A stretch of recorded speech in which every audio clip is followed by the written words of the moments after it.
আব্বাজি বিরাদার, আমাদের রূহ আমাদের মারা যাবার পর ইন্তেকালের পর গোসল দেওয়া হয় কি হয় না? এ গোসল দেওয়া হয় কি হয় না? হয় না? বলুন তো বেরাদার, ইমাম সাহেব হোক আর মুয়াজ্জিন সাহেব হোক আর গ্রামের জ্ঞানী গুণী শিক্ষিত এডুকেটেড পারসন যারা গোসল দেয় আপনাকে বা যারা গোসল দিবে, আচ্ছা বলেন তো বেরাদার, তাদেরকে দেখবেন তারা গোসল দেবার পর পানিগুলো যে খাটলি থেকে চৌকির ওপর থেকে নিচে পড়ে, ওই পানিটা কি আমাদের ভরে রাখা যায় না? এখানে ওখানে ড্রেনে মেনে জঙ্গলে এদিকে ওদিকে চলে যায়, ওইদিকে চলে যায় না, ড্রেনে মেনে এখানে ওখানে রাস্তাঘাটে যেই দিকে ফাঁক পায় সেই দিকেই চলে যায়। কেন কেন কেন? কারণ শরীরের পানি, শরীরের ধৌতকৃত পানি, বডির ধৌতকৃত পানি অপবিত্র নাপাক, তাই ওই পানিটা বেরাদার ড্রেনে মেনে রাস্তাতে এদিকে ওদিকে চলে যায়। এটা হচ্ছে আমাদের ইন্তেকালের পর গোসল দেওয়ার দৃশ্য, যে আমাদের গোসলের পানিটা জমিনের মধ্যে এদিক ওদিক হয়ে যায়। কিন্তু নবীজি সাল্লাল্লাহু তাআলা আলাইহি ওয়াসাল্লামের ইন্তেকালের পরে গোসল দেওয়ার পানিটা জমিনের মধ্যে পড়েনি, বেরাদার মাটির মধ্যে পড়েনি, ড্রেনের মধ্যে যায়নি, মেনের মধ্যে যায়নি, জঙ্গলের মধ্যে যায়নি, রাস্তাঘাটে চলে যায়নি। কি করা হয়েছিল? বেরাদার মিল্লাতে ইসলামিয়া বিশ্ববিখ্যাত সাহাবী বলতেছেন, আমার নবীজি ইন্তেকালের পর গোসলের পানিটা না ড্রেনে না মেনে না ঘাটে না এখানে না ওখানে গিয়েছিল, বরং ফারিস্তারা চারটি বালতিতে চারটি ফারিস্তা ভরে নিয়ে আসমানে নিয়ে চলে গেছে।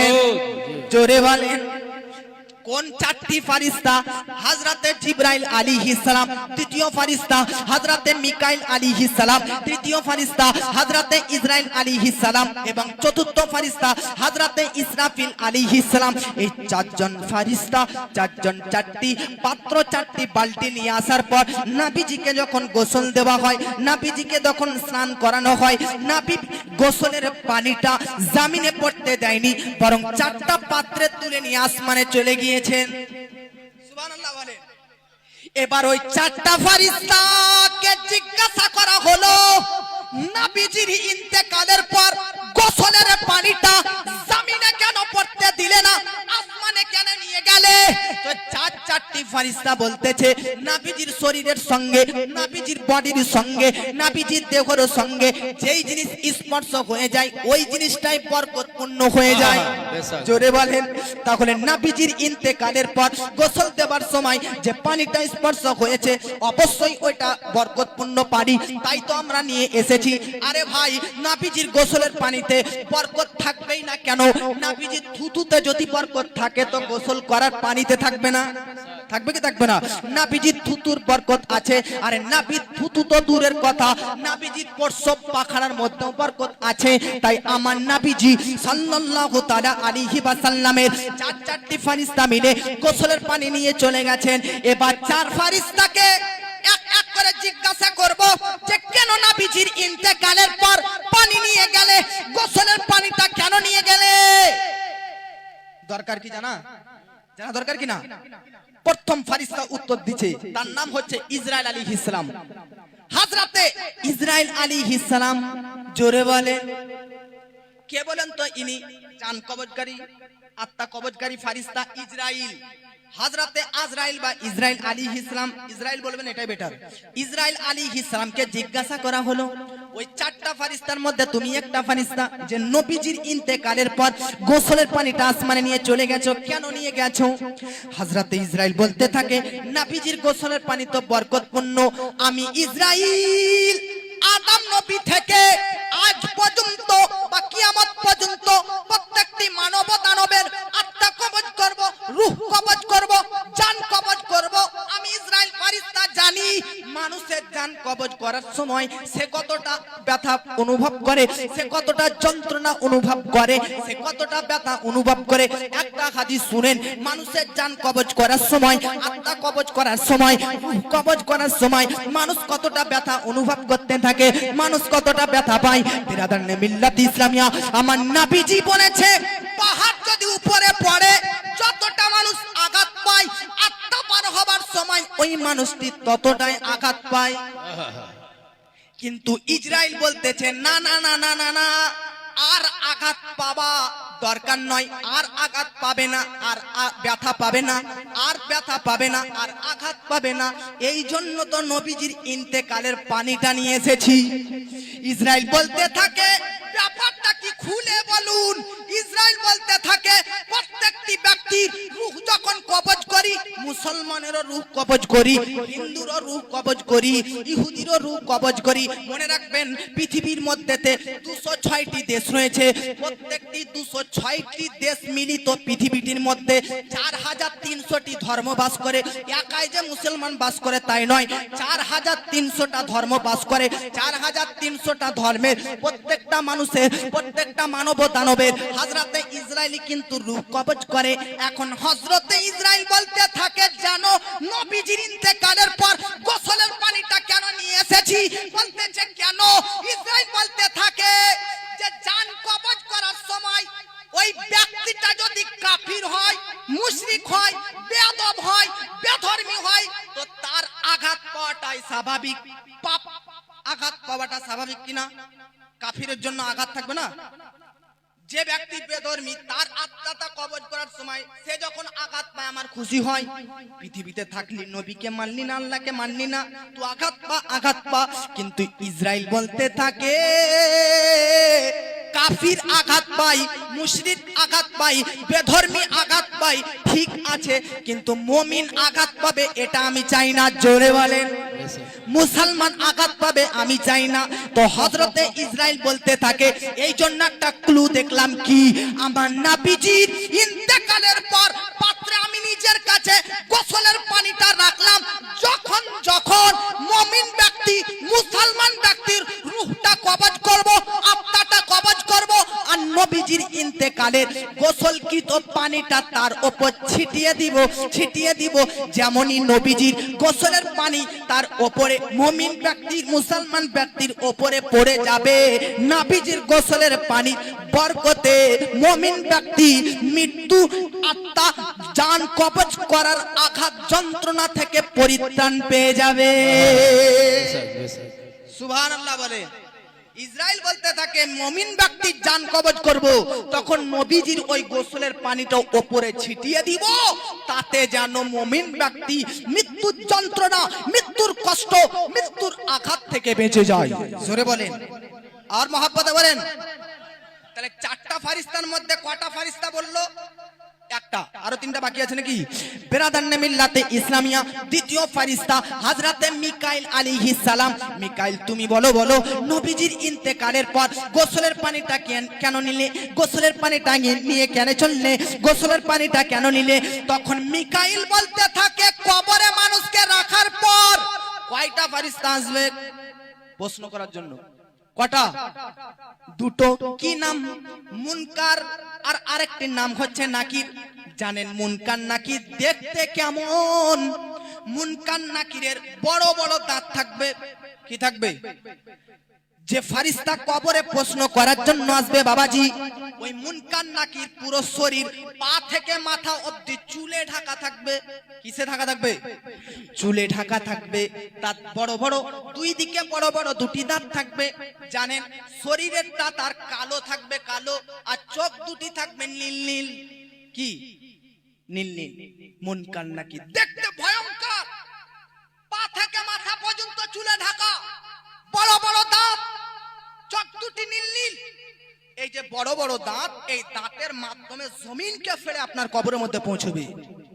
মিকাইল বলতে থাকে, যারা পাপী হবে, যারা অসৎ ব্যক্তি হবে, তাদেরকে মুনকার নাকির এমন ধমক দিয়ে জাগাবে, যেমন ভূমিকম্প হবার সময় পুরো পৃথিবীটা কেঁপে যায়, তার কবরটাও কেঁপে উঠবে।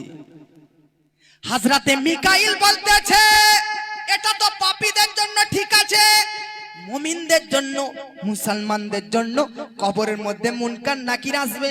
মুনকার নাকিরের ভয়ঙ্কর দৃশ্য দেখে আজকে মৃত মুমিন ব্যক্তি আজকে আতঙ্কিত হয়ে যেতে পারে, ভয় করে নিতে পারে। তাই আমি মিকাইল নবীজির ইন্তেকালের পর গোসলের পানিটা রাখলাম। যখন মুমিন ব্যক্তিকে কবরে রাখা হবে, ওই নবীজির ইন্তেকালের পানিটা মুমিন ব্যক্তির ওপরে ছিটিয়ে দিব, তাতে মুমিন ব্যক্তি কবরের ভয়ঙ্কর মুনকার নাকিরের আশ্চর্য দৃশ্য থেকে যেন বঞ্চিত হয়ে যায়। জোরে বলেন। তাহলে মিকাইল আর ইসরাইল তারা পানি রাখলো কেন? নবীজির গোসলের পানিতে এতটা বরকত। যদি মুমিন হন তো নবীজির গোসলের পানি আপনার উপর পড়বে, আর জান কবজ করার সময় আপনার বেরাদার শরীরটা আঘাত ব্যথা যন্ত্রণা থেকে আপনি বেঁচে যাবেন। মুমিন যদি হন তাহলে কবরের মধ্যেও আপনার জন্য গোসলের পানি রাখা রয়েছে। গোসলের পানি উপরে ছিটানোর পর ওখানেও আপনি ভয়ঙ্কর দৃশ্য থেকে বেঁচে যাবেন। জোরে বলেন। अरे मरना तो एक दिन सबको है। कोई ऐसा आदमी है दुनिया में जो आप दिखा सकते हैं व बोल सकते हैं कि ये आदमी आज हजारों साल से इस दुनिया में जिंदा है? कोई मर्द ऐसा है, कोई औरत जो इस दुनिया में हमेशा हमेशा के लिए जिएंगे? ऐसा कोई मर्द या ऐसा कोई औरत इस धरती पे दुनिया पे नहीं है और रहेगा भी कोई नहीं। तो याद रखना जवानों, आप लोग जवान हो, जवान के लिए मेरा यही एडवाइस है, यही एजुकेशन है। जब मरना ही है, जब कब्र के अंदर ही जाना है तो ऐसे कब्र के अंदर जाओ। अरे जाना ही जब है, कब्र के अंदर जब जाना ही है, मरना ही जब है, तो शराबी बनकर मत मरो, हरामी बनकर मत मरो, जुआरी बनकर मत मरो, आशिके रसूल होकर मरो। आशिके रसूल होकर मरोगे तो आपकी पूरी नस्ल आपको याद करते रहेंगे। याद रखना मुसलमान, आज तक बताओ मुसलमान, आज 1400 साल हो गया लेकिन कोई अबू बकर सिद्दीक को ना भूल पाया। आज 1400 साल हो गया लेकिन कोई उमर फारूक को नहीं भूला। आज 1400 साल हो गया लेकिन कोई उस्मान गनी को नहीं भूला। आज 1400 साल हो गया लेकिन कोई शेर खुदा को नहीं भूला। आज 1400 साल हो गया लेकिन कोई इमाम हुसैन को भूला नहीं, लेकिन कोई हजरत इमाम हुसैन को भूला नहीं। 1200 साल हो गया लेकिन कोई इमाम ज़ैनुल आबिदीन को नहीं भूला, इमाम जाफर सादिक को नहीं भूला, इमाम बाकिर को नहीं भूला। बताओ मुसलमान, क्या अब्दुल कादिर जिलानी बड़ा पीर अल्लाहु अकबर उनका नाम हर स्टेज में लिया जाता है? उनका नाम का नारा हर स्टेज में दिया जाता है? बताओ 1200 1000 साल हो गया लेकिन उनका नाम का डंका आज भी हर स्टेज में बजता है। बताओ मुसलमान, क्या ख्वाजा मोइनुद्दीन चिश्ती का इंतकाल करना 800 साल हो गया लेकिन आज पूरी हिंदुस्तान तो हिंदुस्तान, हर दुनिया में जहां मुसलमान रहते हैं हर मुसलमान अपनी जबान पे ख्वाजा का नाम लेते हैं। क्यों? आखिर क्यों? 800 साल हो गया लेकिन उनको कोई नहीं भूला। जानते हो मुसलमान, 200 साल होने वाला है लेकिन फिर भी कोई इमाम अहमद रजा को, आला हजरत को नहीं भूला। आखिर वजह क्यों हो? 1400 साल हो गया, बात क्या है? क्यों इन लोगों को हम नहीं भूले? इसीलिए जो जिसका मरना इसके रसूल पे होगा उसकी जिंदगी अगरचे वो मर जाएगा लेकिन उसका नाम का नारा क़यामत तक बजता रहेगा। जोरे वाले যার ইন্তেকাল যার মৃত্যু প্রেমের মধ্যে হবে, ইশকে রাসূলের মধ্যে হবে, আল্লাহর প্রেমে হবে, তার ইন্তেকালের পর তার বেরাদারনে মিল্লাত ইসলামিয়া কিয়ামত পর্যন্ত নামের ডঙ্কা বাজতে থাকবে। জোরে বলেন মহব্বতে বলেন সুবহানাল্লাহ। আর মহব্বতে তাহলে কতজন ফারিস্তার কথা বললাম নবীর গোসলের পানি নিয়ে? দুটি নাকি? তৃতীয় নাম্বার ফারিস্তা তার নাম হচ্ছে হযরতে ইসরাফিল আলাইহিস সালাম। হযরতে ইসরাফিলকে জিজ্ঞাসা করা হলো, নবীজির ইন্তেকালের পর গোসলের পানিটা কেন নিয়ে গেলে, কেন নিয়ে চললে, কেন রাখলে? তো ইসরাফিল বলতে থাকে, আচ্ছা পূর্বে যে দুটি ফারিস্তার নাম বললাম তারা গোসলের পানিটা ইউজ করছে কি করে না এখন? কারণ এখন মুমিন ব্যক্তি মারা যায় কি যায় না? অবশ্যই যায়। আর মুমিন ব্যক্তির উপরে গোসলের পানি ছিটানো হয়, তার মানে বোঝা যাচ্ছে যে ওনার গোসলের পানিটা এখন ইউজ হচ্ছে দুনিয়াতে। মিকাইল আলাইহিস সালাম যিনি কবরের মুমিন ব্যক্তির উপরে ছিটাবে, তো এখন তিনারও ডিউটিটা ইউজ হচ্ছে কি হয় না? এই ইউজ হচ্ছে কি হয় না? কিন্তু ইসরাফিল বলতে থাকে এখনো আমার ডিউটি চালু হয়নি, এখনো ওই পানি আমি ব্যবহার করিনি, এখনো ওই পানি ইউজ করিনি। কেন? কোথায় রাখবে, কোথায় ব্যবহার করবে, কোথায় ইউজ করবে? তো হযরতে ইসরাফিল বলতে থাকে কিয়ামতের মাঠে হাসরের প্রান্তরে প্রতিদান দিবসে সূর্য থাকবে মাথার উপরে, জাহান্নাম থাকবে পাশে, পুলসিরাত থাকবে পাশে, মিজান থাকবে পাশে। আজকে সবাই বেরাদার এক একটা দিন হাসরের প্রান্তরে 50,000 বছরের সমতুল্য হবে।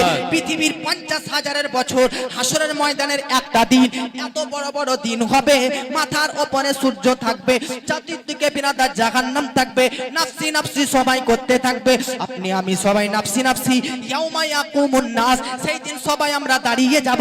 আমার বাপজি মুসলমানরা মনে রাখবেন বাপজি, এ বেরাদার নে মিল্লাতি ইসলামিয়া সবাই নাফসি নাফসি করব কি করব না করব বেরাদার। আজকে দেখুন বেরাদার, হায় আফসোস মুসলমান, যে ধন সম্পদ আপনি পরিশ্রম করে পাহাড়ে খেটে আর বিভিন্ন রকমের হারাম পন্থাতে ব্যবসা বাণিজ্য করে ধন সম্পদ অর্জন করলেন, আল্লাহ পাক কোরআনের মধ্যে বলতেছে ইয়াউমা লা ইয়ানফাউ মালু ওয়া বানুন, আপনার ওই ধন সম্পদ বেরাদার হাসরের প্রান্তরে কাজে আসবে না। যে ছেলের জন্য আপনি রাত দিন পরিশ্রম করেন, আল্লাহ পাক বলতেছে বানুন লা বানুন, ওই ছেলে সন্তানও কাজে আসবে না।